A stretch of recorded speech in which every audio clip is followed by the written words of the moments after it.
My name is Katie Brooks, and at 24, I just graduated college with honors after years of relentless hustle. I expected our family dinner to celebrate my milestone, but it turned into a brutal wake-up call. My dad leaned back in his chair, his laugh dripping with mockery, and said, "You're old enough to pay rent or get out." My mom just nodded, her eyes glued to her plate, refusing to meet mine while my sister sat across the table, her smug smile practically screaming she was in on it. They had no idea I'd been plotting my escape for years, not just months, or that I'd already locked down my own place, a home they'd never see inside. I'd played the long game, stashing every penny while they treated me like their personal ATM. The next day, as I grabbed my bags to walk out for good, my sister stood by the door, still smirking happily, thinking she'd outsmarted me. "Goodbye," I said, tossing this month's bill onto the table, a number they'd never dreamed of. When they read it, $7,500, their faces drained of color, frozen in disbelief. I wasn't just leaving. I was shattering their illusion of control. Their pale faces were only the beginning. I was about to unravel years of their lies with one final move they'd never see coming. Before we dive into my story, I'm curious, what time is it where you're watching, and what city are you in? I love knowing how far my story reaches. Growing up in Bellevue, just outside Seattle, our family seemed like the ideal middle-class setup. Our 3-bedroom apartment had big windows with occasional glimpses of Mount Rainier. My father, Christopher, was a senior software engineer at a tech firm pulling in steady money, while my mother, Amanda, worked part-time at a cozy bookstore, her warm smile greeting customers. My younger sister, Jessica, and I had it. Good summers meant road trips to the Oregon coast. Birthdays came with cakes from the corner bakery, and Christmas was a pile of wrapped gifts. From the outside, we were perfect, but when I turned 15, the cracks showed. Dad came home one evening, his face tense, and announced he'd been laid off. His tech firm was slashing jobs, and his 12 years there didn't save him. Mom took on extra shifts at the bookstore, but her pay barely covered rent, let alone utilities or groceries. "It's temporary," Dad said at dinner, forcing a smile. "I'll land something big soon." That big break never came. Months dragged, and Dad only found part-time contract work coding for half his old salary. I'd see him late at night, laptop screen casting shadows on his frustrated face, scrolling job boards, or clicking through online ads. Mom's longer hours didn't help, bills piled on the kitchen counter, unopened envelopes a constant reminder. Our home's lighthearted vibe turned to tense silences with sharp whispers after Jessica and I went to bed. By 16, I couldn't stand by. I got a job at a coffee shop near school, steaming lattes after classes and weekends. My first paycheck was $120, and I handed it to Mom. "Keep it, honey," she said, but her eyes showed relief. "No, Mom, I want to help," I replied. "We're in this together." That choice became a chain. It wasn't a one-time thing anymore, it was expected. When the electric bill arrived with a shut-off warning, Dad looked my way at dinner. "Katie, can you chip in this month? Just till I'm steady." I nodded. Family came first. I added evening shifts at the coffee shop and started tutoring middle schoolers in math on weekends. My grades took a hit, but I held a B average despite 20 hours a week. By junior year, I was paying for my own clothes, school books, and kicking in $250 monthly for household bills. Yet our finances never improved. What I didn't know was Dad's spending issues. He'd started buying tech gadgets, smart speakers, drones, even crypto trading accounts, claiming he could flip them for profit to save us. Mom later confessed she knew but felt helpless.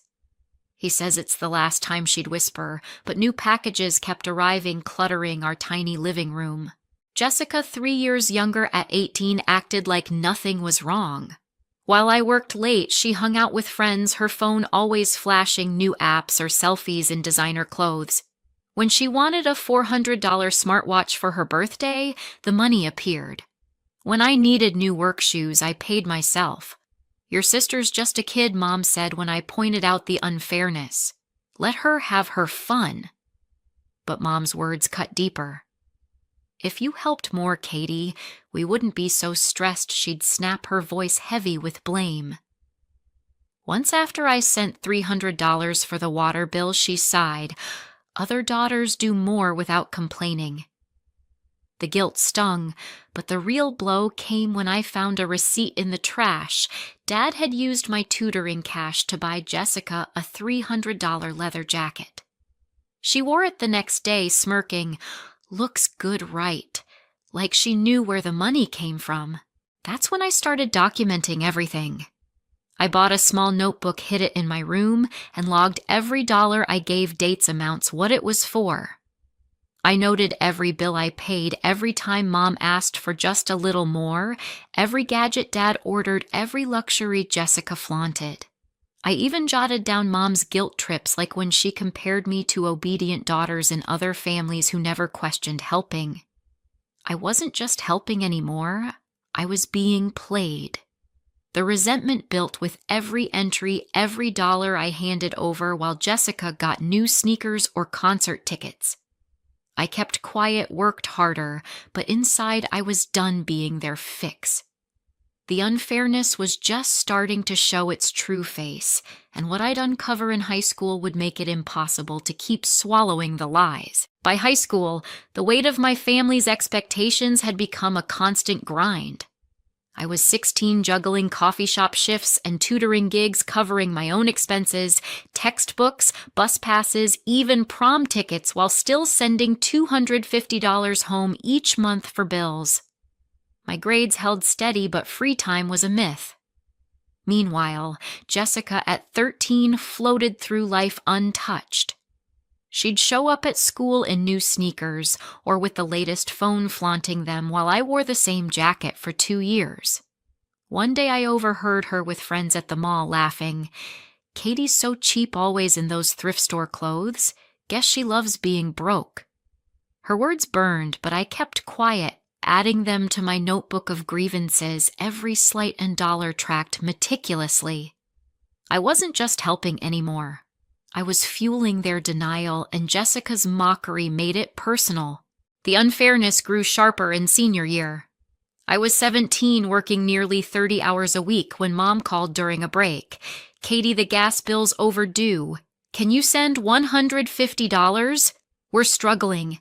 I wired the money, eating instant noodles for a week to cover it. Days later, Jessica posted a selfie from a concert tickets easily costing $80. When I asked Mom about it, she brushed me off. "She's young. Katie, don't make her feel bad." But the sting deepened when I found a credit card statement in Dad's desk while grabbing printer paper. It wasn't his name on it, it was mine. They'd opened a card using my credit score without asking, racking up $3,000 for household expenses. I confronted Mom. It was just temporary, she said, avoiding my eyes.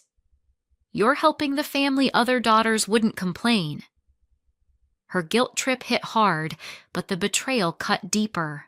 I started college at the University of Washington, Tacoma, staying local because a full scholarship was my only way out without abandoning them financially.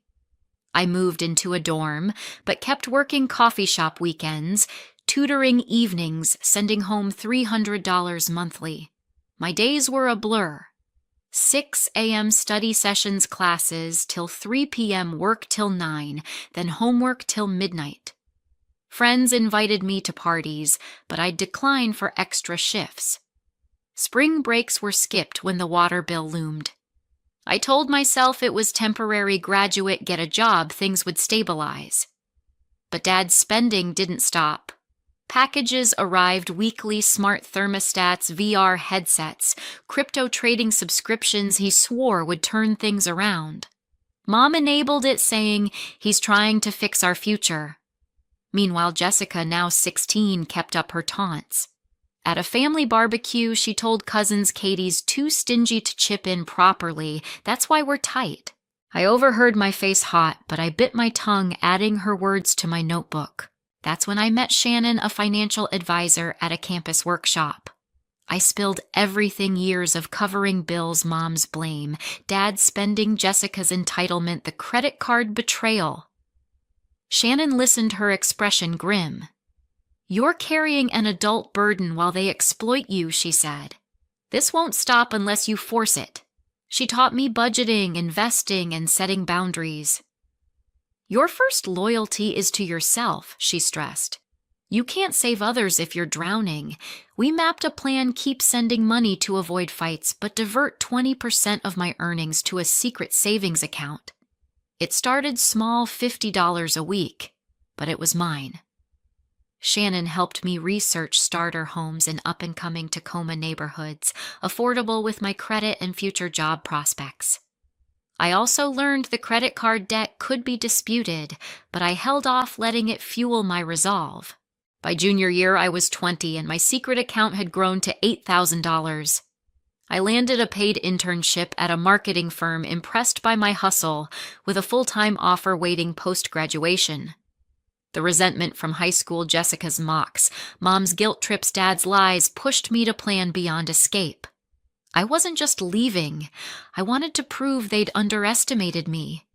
I kept up the act, letting them think I was stretched thin, complaining about tight weeks when Mom asked for more. Jessica, now 18, kept pushing. She'd text, "Can you cover my phone bill? It's only $60. When I hesitated, she'd scoff. "You're so selfish, Katie." I logged every request, every jab, knowing I'd use it later. My notebook was now a ledger of their wrongs, and I was building toward a moment they'd never expect: a move that would flip their world upside down. By my senior year of college, I was 24 and had turned my resentment into a plan sharper than ever. My secret savings account, guided by Shannon, had grown to $12,000, and my marketing internship had locked in a full-time job offer starting at $55,000 a year. I was ready to break free, but I didn't just want out. I wanted to prove they'd underestimated me. I started playing a role the broke college student, stretched thin, barely scraping by. When Mom texted Katie, "We're short on rent, can you send $400? I'd reply, "I'm tapped out, Mom, maybe next week." I could have helped, but I chose not to. Their latest crisis, a $500 phone bill, was one I could have covered easily, but I let it slide, knowing they'd feel the pinch. It was deliberate. I stopped sending my usual $300 a month, right when their bills piled highest, setting the stage for a showdown. I'd been eyeing a small one-bedroom house in a growing Tacoma neighborhood just 15 minutes from campus. With my savings, solid credit from years of careful budgeting, and the job offer, I qualified for a first-time homebuyer program. The house was modest, outdated paint, a tiny yard, but sturdy bones. The sellers, moving cross-country, wanted a quick close at $160,000. My monthly payments would be less than what Dad was about to demand in rent. 2 months before graduation, I closed the deal in secret, telling my family I was pulling extra shifts. Shannon was there as I signed, her nod reassuring. "You're taking back your life," she said. I kept the house empty, visiting alone to map out where I'd put a couch or hang curtains, but mostly I steeled myself for the fight I knew was coming. Graduation day arrived, bright and warm. I put on my cap and gown, nerves buzzing with anticipation. My roommate Angela adjusted my tassel, grinning. "This is your moment, Katie, don't let them steal it." The ceremony was on the University of Washington Tacoma's main lawn, rows of chairs facing a stage decked in school colors. I spotted my family in the crowd, Mom waving, Dad scrolling his phone, Jessica looking bored. When my name rang out, Katie Brooks, Bachelor of Marketing, cum laude, I crossed the stage, diploma in hand, feeling a rush no one could take away. After Mom hugged me tight, "So proud, sweetie." Dad gave a quick pat. "Real world now." Jessica muttered, "Can we eat already?" No one asked about my plans, as if my degree was an endpoint, not a beginning. They'd booked a table at Luigi's, a mid-tier Italian spot near campus, a step up from our usual takeout. Dad made a show telling the waiter, "We're here for our daughter's big day." The waiter smiled. "Congrats, first drinks on us." Dad ordered a pricey Merlot. Mom picked a $30 seafood pasta, Jessica a $40 steak. I stuck with chicken Alfredo, already knowing I'd be handed the bill. The meal started light. Mom asked about classmates. Dad rambled about the ceremony's length. Jessica complained about the sun. But as mains arrived, Dad cleared his throat, raising his glass. To Katie, our graduate, he said, all smiles, "We're so proud of your hard work." I clinked glasses, letting myself feel the moment. Then his tone shifted, sharp and calculated. "But graduation means adulthood, and adulthood means stepping up." My stomach dropped. I knew what was coming. "Your mom and I talked," he continued, "and it's time you pay your way. You're old enough to cover rent or get out." I nearly choked on my wine. "Rent," I said, voice steady despite the anger rising. "Dad, I've been paying bills since I was 16. He waved it off. "Bits here and there, Katie. Now you'll have a real job. $600 a month plus utilities, fair deal, cheaper than moving out." Jessica smirked, leaning back. "Welcome to grown-up life, sis." Mom stared at her plate, silent as ever. "Let me get this straight," I said, my voice cold. "After years of covering your bills, working doubles through school, you want $600 a month, plus utilities." Dad's face stayed smug. "We've supported you forever, food, roof, everything. Your turn." I wanted to scream, to list every dollar I'd sent, every guilt trip I'd swallowed. Instead, I took a breath. "I'll think about it." That seemed to satisfy him, and talk turned to Jessica's summer plans, a trip with friends they were funding. I sat silent, appetite gone, my mind racing. When the bill came, $180, Dad slid it to me with a wink. "Your first adult expense, grad." I paid without a word, ignoring Jessica's grin and Mom's averted gaze. Driving home, I replayed their entitlement, my resolve hardening. I could have bailed them out of their latest crisis, kept the peace like always, but I didn't. I'd stopped sending money to push them to this point, and now their ultimatum had lit the fuse.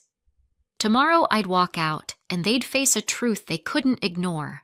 The morning after that disastrous dinner, I woke up in my childhood bedroom, my resolve like steel. By 6 a.m., I was packing clothes in 2 duffels, books, and keepsakes in 3 boxes, a small pouch for my thrift store jewelry. Years of giving everything to my family left me with so little it all fit by the door in an hour.